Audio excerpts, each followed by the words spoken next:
Welcome back to the Joski and Goop podcast. I am your co-host, Joski, along with my co-host, Goob! Yes, all right, we are back. We are staying consistent. We are trying to at least, it is Thursday, which that means it's time to talk about these boys, these bad boys. Time to talk about Super Bowl happened over the weekend. Very boring, but hey, we got it correct. It was boring, but we got it right.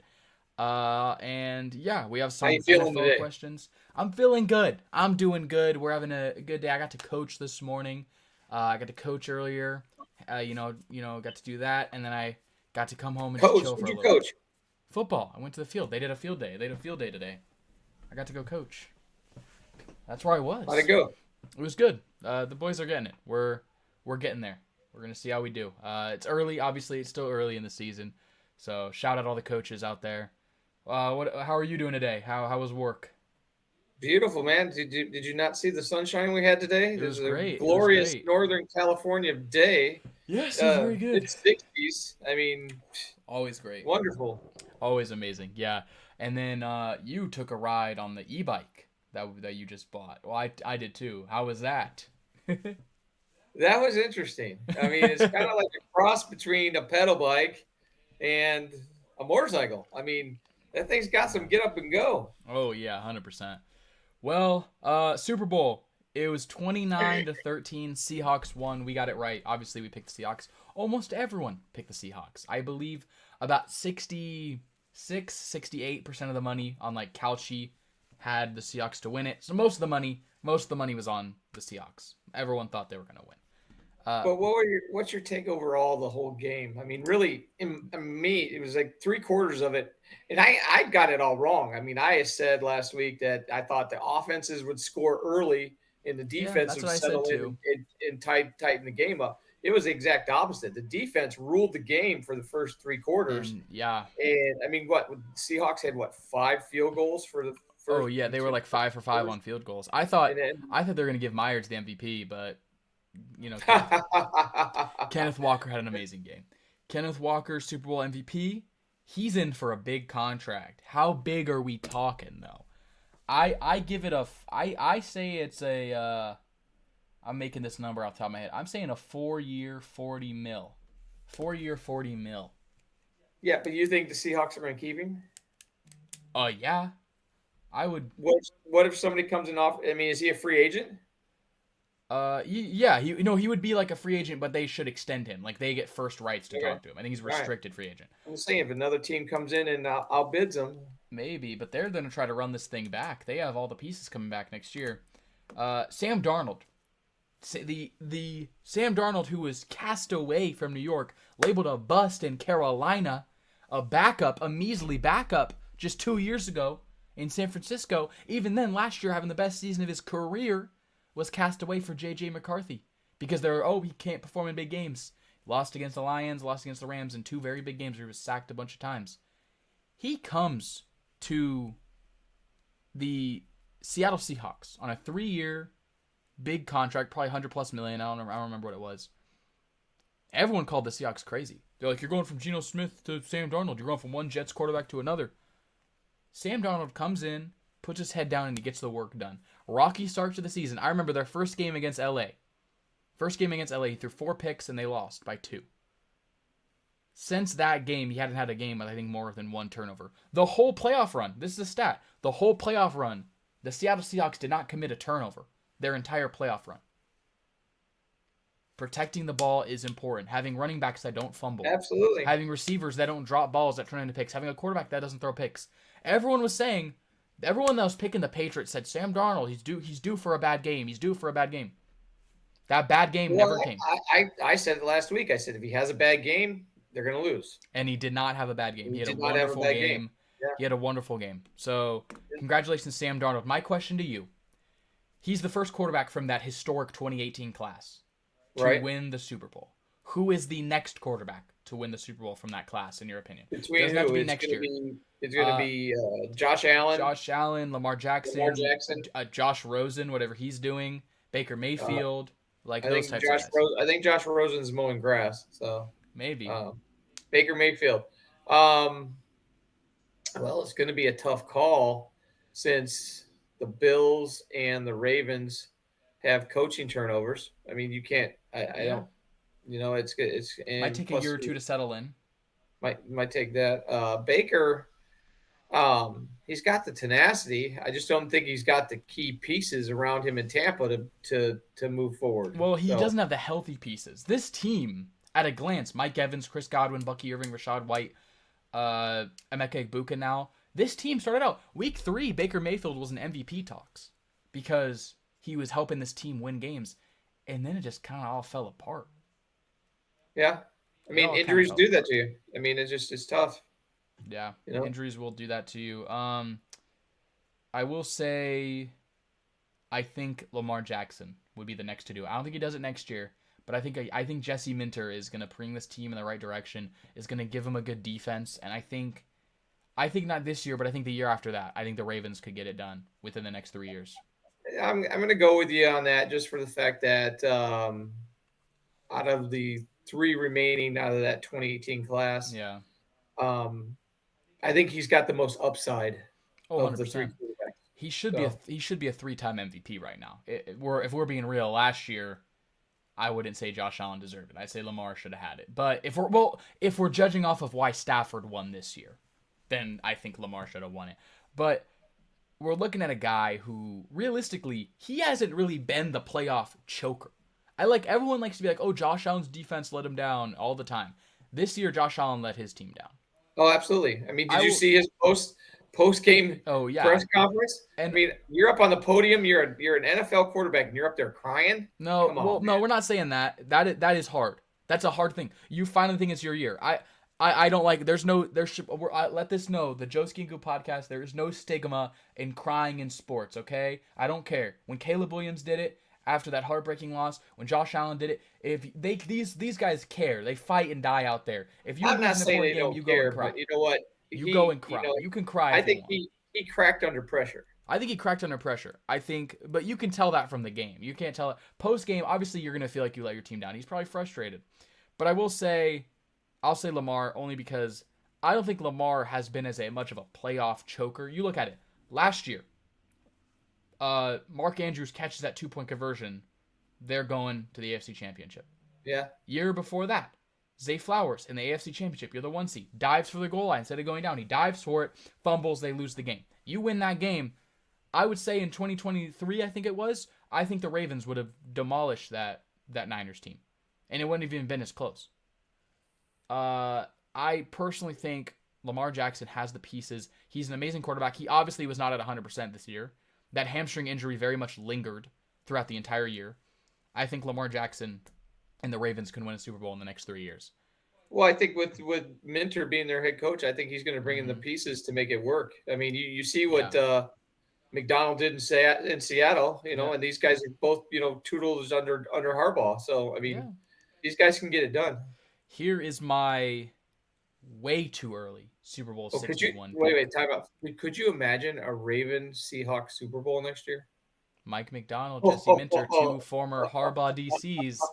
That would be a good game, and I think the Ravens would win that one. I don't think it's so hard to go back to back. It is like genuinely like I think we're in an era where the What are Patriots. you talking about? Kansas City did it.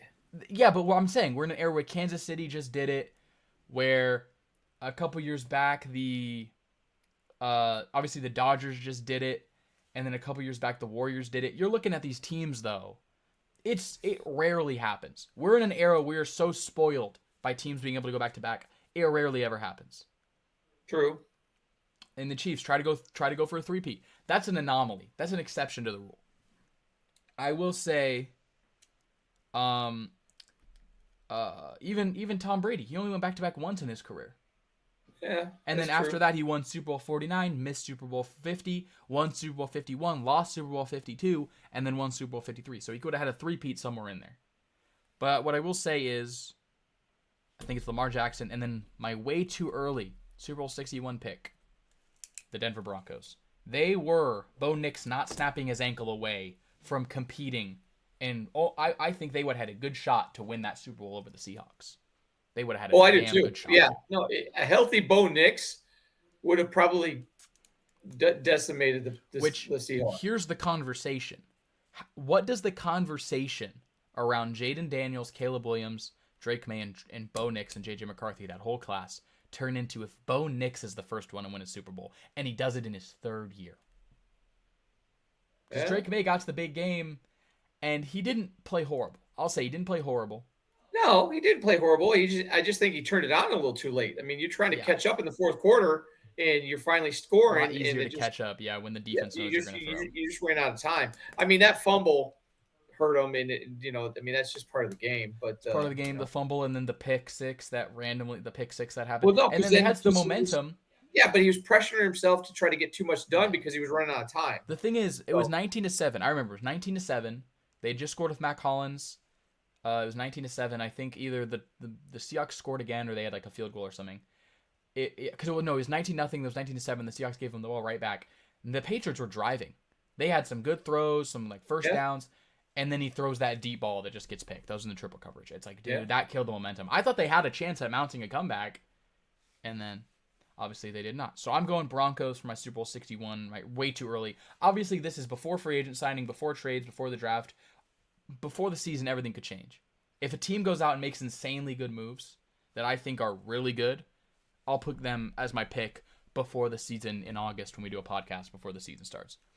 Do you agree with the Broncos as of right now being your way too early Super Bowl 61 pick? I'm on board with that. Mm-hmm. And this is I'll even go farther. I just don't see anybody else coming out of the AFC. I'll go farther to say a Broncos-Rams Super Bowl next year because Matthew Stafford said he is returning. I'll go as far to say that.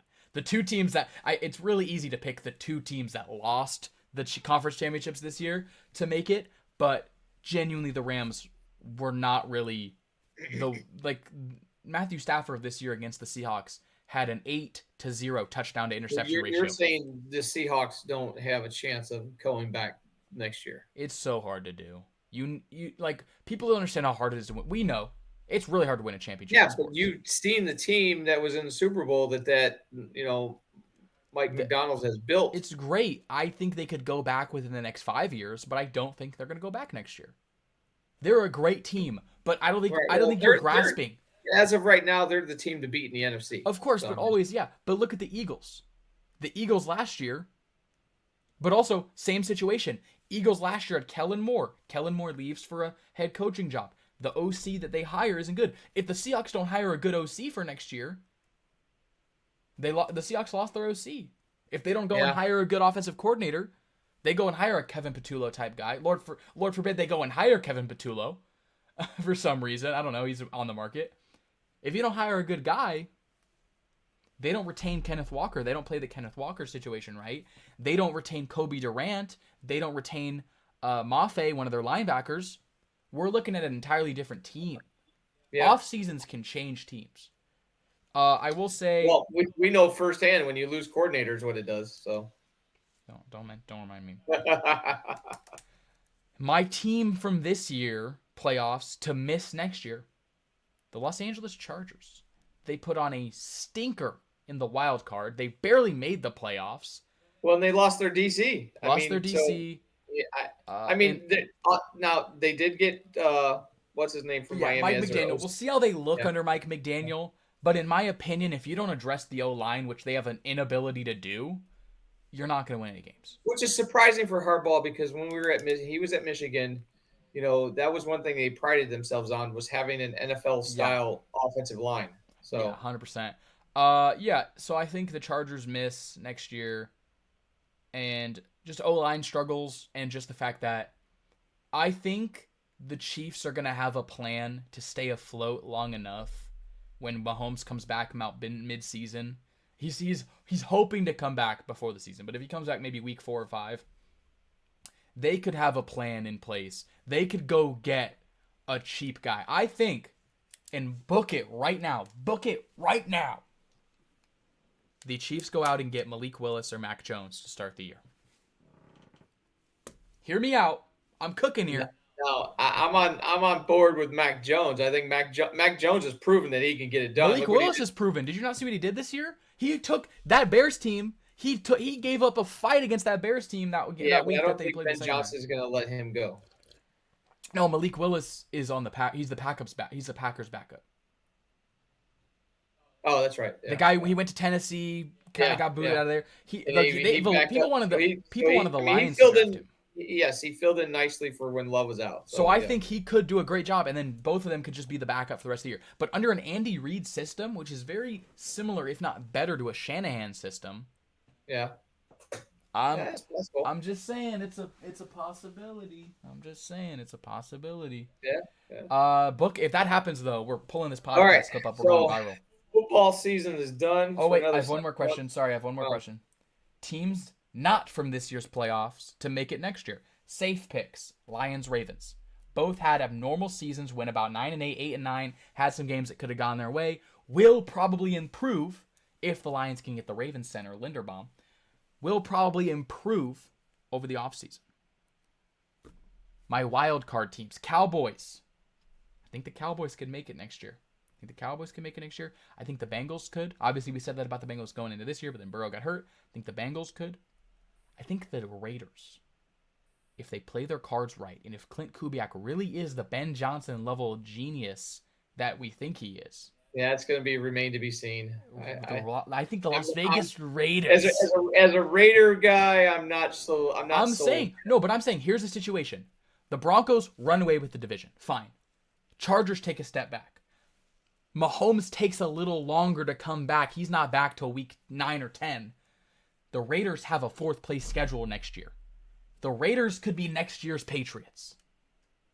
If Fernando Mendoza is one of the most NFL ready prospects I've seen in a while. Absolutely. He's not flashy, but he's NFL ready. He can listen to coaches. Hey, Brady wasn't flashy. You don't have to be flashy, So give me the Raiders potentially to make the playoffs next year. Yeah. Now we can talk about Michigan basketball. No, 16-point. So wait. No, we're gonna hold up. We got one Super Bowl fun fact that I didn't mention last week. What college school has the most players in the NFL to play in Super Bowls in general? Michigan with 137. You got it. There we go. And I think USC was right behind him at like 129. Mm-hmm. Hell yeah. Yeah. Hell yeah. All right. Them boys. So. Oh, what was the question you asked me the other day? Could I name all the teams that have never won a Super Bowl? Should I? Oh yeah. Should I do that right here? Yeah. All right. NFC North, Vikings, Lions. NFC South, Buccaneers have won it. Panthers haven't won it, have they? No, the Panthers haven't won it. The Falcons haven't won it. No. Saints have. NFC West, every team in the NFC West has won it. NFC East, NFC West Cardinals. The Cardinals haven't. Sorry. NFC East, every team's won it. NFC West, Cardinals haven't. AFC North, the Browns and the Bengals. AFC South, the Jags, the Titans, and the Texans haven't. AFC West, the Chargers haven't.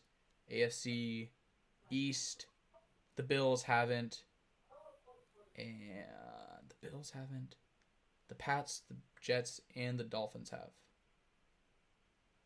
So that's it. That's right? Yeah. Okay. Yep. That probably adds up to 12. I don't know. I was going division by division. I wasn't counting. We'll someone fact check that on the replay. All right. So now Michigan basketball. Football season's upon us. Let's go. What happened last night? I was at work. I saw the notification that said they were down. And then when I leave work, I get the notification that says they're up. I'm not gonna lie. I watched the game. I was sweating bullets. They were down 16 to Northwestern. I will stay silent because he watched the game. I was at work, unfortunately. Go ahead. So down 16 to Northwestern. Guys were struggling just to make some simple baskets. I mean, Burnett, Gale, and Cadeau were all in foul trouble early. So I'm telling you, with Northwestern, and Chris Collins is their head coach, and he coached the Pistons at one time. He's a great basketball coach. He came in with a game plan, and those guys executed. Got us in foul trouble early. They were hitting some big threes, which we were struggling. I think we were 3 for 13, three of the game for threes, which we struggled.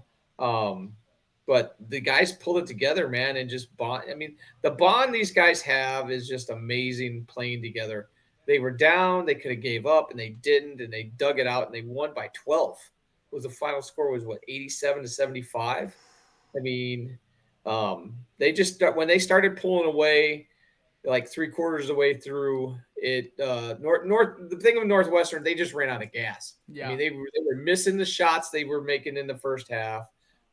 They just and Mara is just, I mean, what 7'3", 7'2". I mean, he's just a monster at the rim. I mean, Yaxel Lendenborg went for 15 points. I mean, so here's your starters. You got Yaxel Lendenborg, Merez Johnson. He had 12. Ade Mara, he had 12. Cadeau had 9 plus because he was on the bench a good portion of the time because of foul trouble. Cadeau's in foul trouble? Yeah, Cadeau was in foul trouble. Burnett was in foul trouble. He had 9 points. But this is the bench. So LJ Kaysen, who is a sophomore, came in and put up 18 points. There we go. And Roddy Gale had only 3, and then which was surprising for me. And then Will Cheddar didn't have any points. He usually is good for 2 or 3 3-pointers. So I mean, the depth on this team is just stir crazy. I mean, so Trey McKinney, our freshman, he had 12 points last night off the bench. I mean, just the guys off the bench just playing their butts off. I mean, Yeah. And then the character of this team is just incredible because they were down and they're not used to being in that situation because they've been up so many games throughout the year. Yeah. That dig down deep and figure it out and start playing defense and getting stops and then scoring. And a lot of their points were in the paint, which you don't see a lot in college these days. Everybody's shooting the 3-ball. Yeah. And they just overcame. I mean, it was just a gritty on the road win, and plus the fact that but they've got 7 more games, I think. Yeah. And 4 of them are on the road, and and 4 of them are against top 15 teams. I mean, the Big Ten has a lot of big Yeah. great ranked teams. And then we've got the next Saturday, not this Saturday, a week from Saturday. We're going to Washington to play Duke. I mean, why are we playing Duke at this time of year before the I love it. I want to be Well, battle tested. I'm not saying I don't. I want to be battle tested. Because Duke's just coming off a loss. They lost to North Carolina, which is this is how funny college basketball is. So Duke lost early last week, Tuesday, North Carolina, and then North Carolina turns around and loses to Miami. I mean, it's just That's how the ACC is sometimes. That's how basketball the is. ACC is no joke, man. They're the true blue bloods. Right. But so I mean that's pretty much it for the last night's game, and for them to dig down and pull it out. I mean, it's just impressive to watch these young men who this is really their first year actually playing as a cohesive team. I mean, it just goes to show you Dusty May and his belief in his schemes are working. So 100%. I will say Michigan did have an impressive win last night, but the more impressive win was the Detroit Pistons in their first game without Isaiah Stewart and Jalen Duren putting a beating on the Raptors. On the Raptors. I mean, the Raptors, they're the 5 seed. They're still a young team, obviously. They had some missing pieces, but we had our 2 big men out. Paul Reed had to step in, and Paul Reed did. Also, shout out Cade Cunningham, 28 points on 9 of 14 shooting. That's what we like to see. We like 28-point games, but most of his 28-point games come on 9 of 23. So I like to see him shooting efficiently before the All-Star break. The Pistons are 40-13 at the All-Star break. The only other team with 40 wins at the All-Star break is the defending champs. So I'm saying, we're the second best team in the league. Reed is just a phenomenal bench player for the fact that we're going to talk about the brawl the other night in Charlotte, and Stewart got kicked out, Duren got kicked out. Reed came in and played his butt off. And then I will say, Paul Reed, this is a stat line from his first game as a starter. Keep in mind, this guy averages 6 points a game, probably gets about 10 to 20 minutes a game. Didn't he have 30 the other night against Charlotte? Against Charlotte, I don't remember what he did against Charlotte. I'm going his first full game as a starter. His first full game as a starter. 22 points, 5 assists, 3 rebounds, 3 steals, 4 blocks, a plus 21 point differential, 10 for 17 from the field, only 2 turnovers. As a center. 25, 5, 3, 3, and 4. We have another enforcer. We have a second enforcer. Well, so let's talk about that for a second. I mean, the physicality of the Detroit Pistons right now, and you weren't alive to watch the first time with the Bad Boys. I was, and actually watched them live. We saw these guys play. The physicality was what made the East the beast of the East, and that's how it was. Even back in 2004 with that team, we had Rasheed Wallace and Ben Wallace. They were the enforcers down low, and having these guys currently on this roster, watching these Pistons play, honestly, I think the rest of the league needs to be scared. I mean, because they're coming. They've proven it.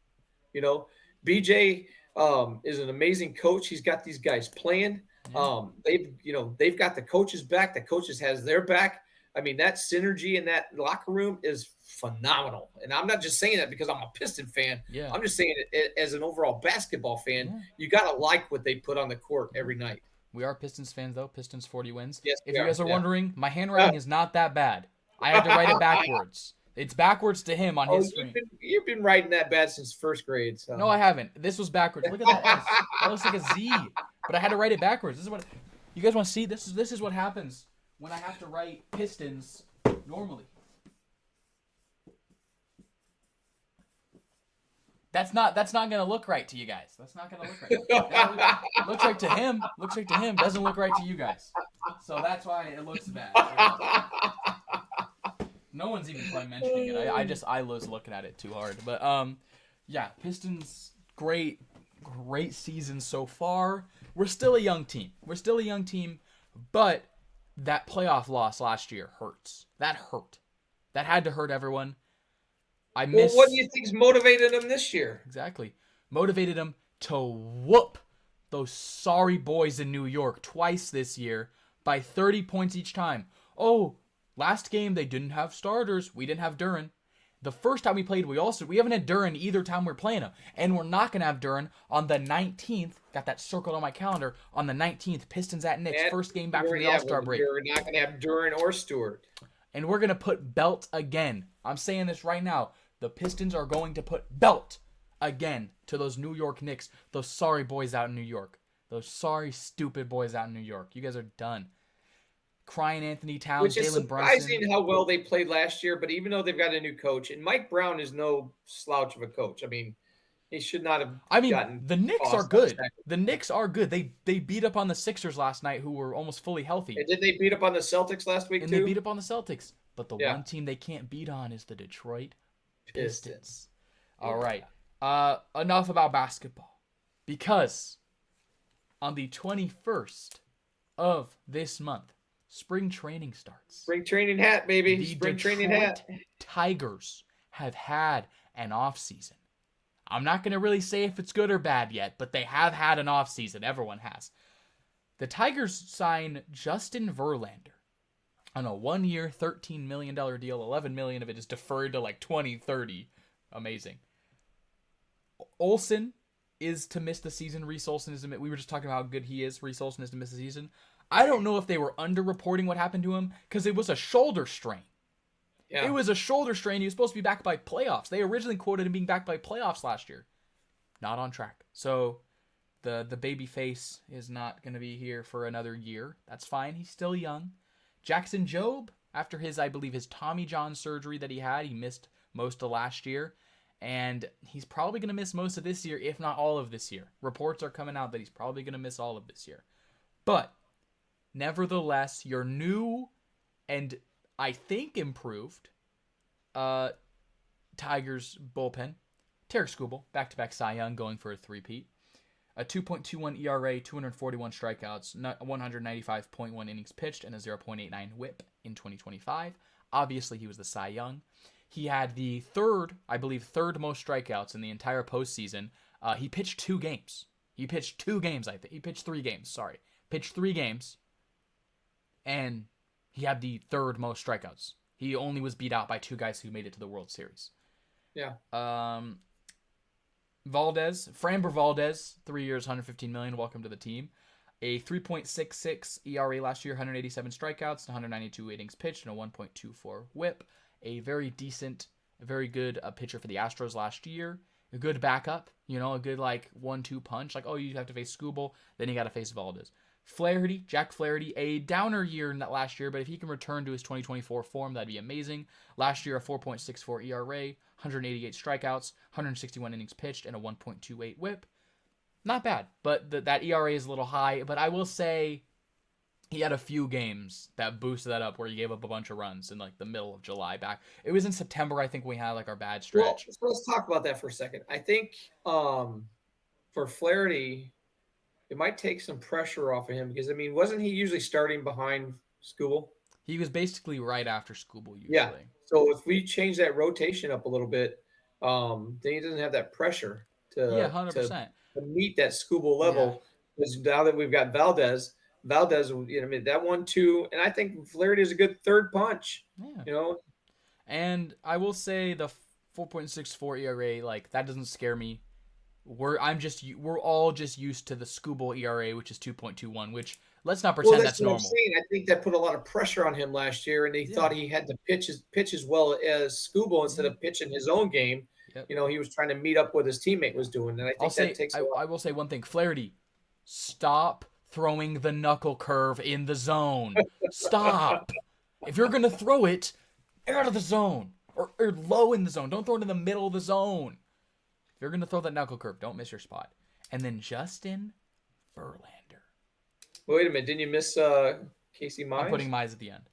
Oh, okay. Justin Verlander, contrary to popular belief, where he did not have a lot of wins, he went 4-11 as a starter, or a record, obviously. Wins and losses are not a pitcher stat anymore, really. At the Giants? Come on, man. 3.85 ERA.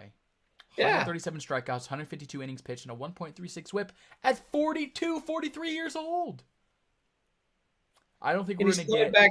He's coming back where it all started in a place that loves him dearly. And I think he's going to play a lot harder. I think so I too. think Verlander's going to be great. Casey Mize, a 3.87 ERA, a 139 strikeouts, 149 innings pitched, and a 1.27 WHIP. That's not a bad rotation. I think teams in the AL who have a better rotation, I'd say the Mariners do. I'd say the Blue Jays probably have a better rotation. I'll give it to the Yankees if Garrett Cole can return to Cy Young form. But other than that, not too many other teams are going to have a better rotation than this. Not too many teams are going to be able to play this team 3 nights in a row, no matter where in the rotation we are. Yeah. And in a 5-game series, all 5 of these guys, maybe? Here's the thing is AJ, how long is he going to let these pitchers go during a game? Because what hurt us last year was getting into the bullpen and, losing it late. I'll say our bullpen's not even bad either. We added Jansen, was a great addition. Obviously, we have Vest, who's one of the best closers in baseball. Yeah. We have. Well, that's what I'm saying. How baseball has trended over the last few years is okay, you had your starter, fifth inning, 6th inning, then you got a mid guy, and then you got a closer. So, are we going to work on having our starters go a little bit longer, and then just have a closer come in? Yeah, I think I could see Skubal and Valdez go 200 innings each this year. 200 innings. Okay. I think Flaherty could move around the 160 mark like he was. I think Verlander's definitely not going to do 152. He might do a little less, maybe 150, 140. And I think Mize will probably pitch a little more. All I'm saying is I just really hope in my heart of hearts that we do not have a slow start. Because if we have a slow start and we are looking to sell at the deadline, we might say goodbye to Tarek Skubal. He's in his last year of his contract. He's in extension. Well, if we are not winning the AL Central at the deadline, Skubal's probably gone. So we cannot have a slow start. I don't anticipate having a slow start after how we did last year, and then we could, we shoot the poop in the second half. Yeah, a lot of stuff can happen though. A lot of stuff can happen. We were so far ahead with the AL Central, and then Cleveland snuck in and took it. Beat him in the wild card. Doesn't even matter. Beat him in the wild card. Sorry, Guardians. And the Guardians really, I think, right now, I think the Royals are going to finish second with the offseason they had. I think the Guardians don't even win the division. I think the Guardians finish third. I don't think they make the playoffs. They've done nothing this offseason that has impressed me. They've done nothing to improve their roster. Yeah. Team to look out for, obviously. I don't know who's taking down the Dodgers. I don't think the Tigers could take down the Dodgers. I think the Blue Jays could, but they're improving. But the Dodgers signed the best closer, the best free agent closer, if not one of the best closers in baseball. They got the best free agent on the market just for the fun of it. Just because, we can. We're the Dodgers. Might as well. Let's go get Kyle Tucker. Like, let's go get Kyle Tucker. We're the Dodgers. Let's spend all our money. Like, holy. And I will never say, the Dodgers are ruining baseball. Spend money. Spend money, teams. That's how you win games. You spend money on players. Win your games. Well, yeah, but you got to look at it. They're spending money, but not today's money. I mean, everyone can do it. Everyone can defer money. Everyone could do it if you did it right. I mean, everyone can defer money. I mean, and this is not new. I mean, baseball players have been doing this. I mean, I can't think of the guy from the Mets. Oh, Juan Soto. No. There's a baseball player from the Mets that gets paid every year. Oh, I don't know. And it was structured in his contract back in the 80s. It's crazy. So, I mean, this isn't new on how to structure contracts for long term to keep good players in place. Yeah, I will say, I'm probably going to end the episode soon, so I'm going to race Pistons 40 wins. I will say this. You can keep talking. I will say what I want to say. Extend Skubal. And this is what I want you to do.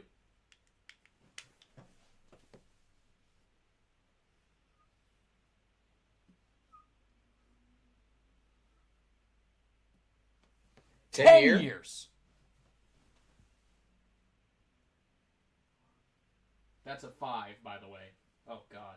Guys, I'm sorry. This is hard to do. This is hard to do, okay?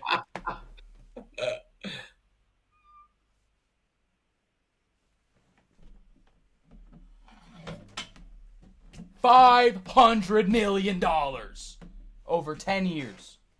My light fell. Sorry. $500 million over 10 years for a pitcher who's entering his prime. Like, are we serious right now? He's 29 years old. Verlander's pitching and he's 43. It is baffling to me that we haven't extended. I saw a funny meme yesterday. It had Tarek Skubal's pitcher as Cy Young, Verlander's pitcher as Cy Old. I think I saw that too. Yeah, well, all right. It's a great time to be a Detroit sports fan. Great time to be a Detroit, Michigan sports fan. And all that. We didn't even touch on the Red Wings. I mean, they slid a little bit before the Olympic break, but man, they'll get it back together. It happens. But I will say, thank you everyone watching the podcast. Yes, thank you. We do appreciate the feedback. So I do apologize that last week's episode came out on Friday on Spotify for Spotify users because I forgot. On YouTube, it automatically publishes. On Spotify, I have to click publish after it's loaded. But nice going there, Chief. Sorry. Thank you, everyone. Thanks to everyone who watched the podcast. Yeah. We always love the feedback and all that. Follow us on all our socials. I think we're good. It's a shorter podcast today. But... including we're on X now. So I guess we're on X now. Congratulations. X, so, yes. Yeah. All right. Well, thank you guys so much for watching the podcast. Make sure you follow us on all our socials. If you're on Spotify, go to YouTube. If you're on YouTube, go to Spotify. Push us out on both. Share the podcast if you want to on your socials. If you like it enough, you should share it. We're doing it. Like I said, we do everything ourselves. We're self-produced, self-published. We're recording this in Google Meet right now. Like, we're not high tech. We're just talking and recording it and then pushing it out. That's what we're doing. We're waiting for ESPN to reach out. So we're gonna wait a little longer, probably. Especially I keep swearing in episodes, so we're gonna have to wait a little longer. Yeah, we need to get you a swear jar. That was one time. It would be $1 in the swear jar. It would be $1. It would be Where'd it go? Hey. Here's some coins. Here's some coins for the swear jar. There we go. All right. All right. Oh. All right. All right. Thank you guys so much for watching the Joski and Goop podcast. Thank you guys. Have a great week. And Have a great week. It's going to be the All-Star break. So next Tuesday, Thursday, we might not have much to talk about. We will probably not have a lot. It's sports world. We'll have plenty to talk about. We'll have stuff to talk about. We're going to talk about everything that's happening everywhere. And I'll have some fun hypotheticals, some fun questions ready just in case. Sorry that's dark. My light fell while I was writing down Scooble's contract that I wanted to get. All right. Well, thank you guys. It has been your host, Joski. Juski? You're changing your name now too? I guess. I was thinking of Drewski. All right. It's Joski and Goob out. Peace out.